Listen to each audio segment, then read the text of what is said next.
Ward సభ్యుల అభ్యర్థులను అడిగి తెలుసుకుందాం ప్రచారం ఎలా జరుగుతుందో. అన్న చెప్పండి అన్న. నా పేరు కారకొండ కిరణ్ కుమార్. నేను 10వ నంబర్ వార్డుకి పోటీ చేస్తున్నా. మా యొక్క గ్రామంలో 10వ నంబర్ వార్డు చాలా వెనుకబడి ఉన్నది. మా యొక్క 10వ నంబర్ వార్డులో కొత్తగా వచ్చిన ఓటర్సు మరియు మా గ్రామంలో చివరిగా ఉన్నది ఆ ఊరు కాబట్టి అక్కడ సీసీ రోడ్లు, కరెంటు స్తంభాల సమస్య ఉన్నది. పింఛన్లు చాలా మందికి రాలేవు. వికలాంగుల పింఛన్లు కానీ, వృద్ధాప్య పింఛన్లు కానీ రాక చాలా ఇబ్బంది పడుతున్నారు. నేను గెలిచినాక మా యొక్క వార్డులో ఉన్న ప్రజలందరి సమస్యలు తీర్చి వాళ్ళకు సహాయం తప్పకుండా చేస్తాను. మరియు మా యొక్క సర్పంచ్ అభ్యర్థి జయరాజ్ అన్నకు తప్పకుండా ఓటు వేసి గ్రామస్తులు గెలిపించాలి. మరియు మా గ్రామానికి సంబంధించి ఏ పని అయినా సరే మా సర్పంచ్ ద్వారా మేము తప్పకుండా వారందరికీ సాయం చేస్తాము. మా జయరాజ్ అన్నను తప్పకుండా మీరు అందరు గెలిపించాలి. 10వ నంబర్లో నేను పోటీ చేస్తున్నా. తప్పకుండా నాకు ఒక అవకాశం ఇవ్వాలి. మీ అందరికీ రుణపడి ఉంటా, మీకు సేవ చేసుకోవడానికి రుణపడి ఉంటా. కాబట్టి నాకు 10వ నంబర్ వార్డులో గెలిపించగానే మీ అందరిని కోరుకుంటున్నా. మరియు సర్పంచ్ అభ్యర్థి జయరాజ్ అన్న గారిని తప్పకుండా గెలిపించాలి. గతంలో కూడా ఓడిపోయిండు, ఇది 2వసారి పోటీ చేయడము. ఆయన ఆర్థిక ఇబ్బందుల్లో ఉండి కూడా ఇప్పుడు 2వసారి పోటీ చేస్తుండు. కాబట్టి తప్పకుండా అన్నని గెలిపియండి. దాంట్లో మమ్మల్ని కూడా 10వ నంబర్ వార్డుగా గెలిపియండి. నేను కూడా చదువుకున్న అభ్యర్థిని, నేను లాయర్గా పనిచేస్తున్న కోట్ల. నేను 10 మందికి నా వంతు సాయం చేయడానికి ఈ ఒక వార్డు నెంబర్లో పోటీ చేయడం జరిగింది.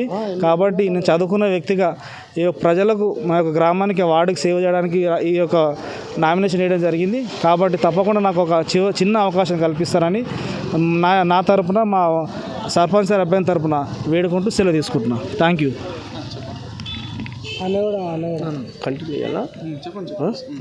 చెప్పండి.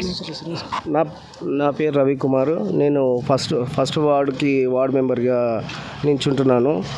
మా సర్పంచ్ జయరాజ్ అన్న గారిని ఎట్లంటే ఖచ్చితంగా గెలిపించాలి. మా గవర్నమెంట్ ఉంది కాబట్టి మేము పనులు అయితే ఎట్లంటే ఖచ్చితంగా మ్యాక్సిమం అన్ని పనులు మేము కంప్లీట్ చేయడానికి ఎట్లంటే మేము ఈ రాజకీయంలోకి వస్తున్నాము. పబ్లిక్ ఎట్లంటే మమ్మల్ని మంచిగా ఆశీర్వదిస్తున్నారు. మా ఫస్ట్ వార్డులో కొన్ని సమస్యలు, నేను ఓటర్ల దగ్గరికి వెళ్ళినప్పుడు కొన్ని సమస్యలు చెప్పారు. అది ఫస్ట్ సమస్య వచ్చేసి కొన్ని పోల్స్ లేవు, కొంచెం లైటింగ్ లేదు, కొన్ని సిమెంట్ రోడ్లు, కొందరికి వృద్ధులకి కొంతమందికి పింఛన్లు సరిగ్గా రావట్లేదు అని చెప్పారు. మా సర్పంచ్ దృష్టికి తీసుకుపోయినాం. మనం గెలిచినాక మా సర్పంచ్ గారు ఇవన్నీ కంప్లీట్ చేస్తా అని చెప్పారు. మేము ఓటర్లకు కూడా మా సర్పంచ్ ద్వారా ఎట్లంటే మేము చెప్తున్నాము, మా సర్పంచ్ వచ్చిన తర్వాత ఆయనను వేడుకొని మీకు అన్ని పనులు కంప్లీట్ చేపిస్తామని చెప్పేసి మేము ఎక్కువ ప్రజలకి మాటిస్తున్నాము. ఈ ఒక్కసారికి నన్ను గెలిపించాలని చెప్పేసి ఫస్ట్ వార్డు ఓటర్ల మహాశైలకి నేను విజ్ఞప్తి చేస్తున్నాను. మీరు మీ సేవలు నేను ఉంటారని చెప్పేసి మీకు మాటిస్తున్నాను. నేను క్యాండిడేట్ కానీ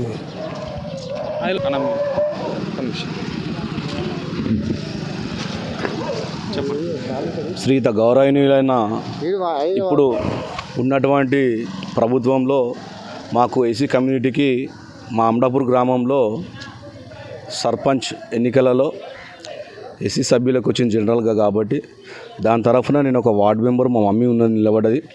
మా మమ్మీ తరఫున ఒకటి ఏంటంటే, నాది 6th వార్డు ఉంది. 6th వార్డులో ఇప్పటి వరకు ఉన్న వాళ్ళు ఏం చేసిరో చేయలేరో తెలియదు.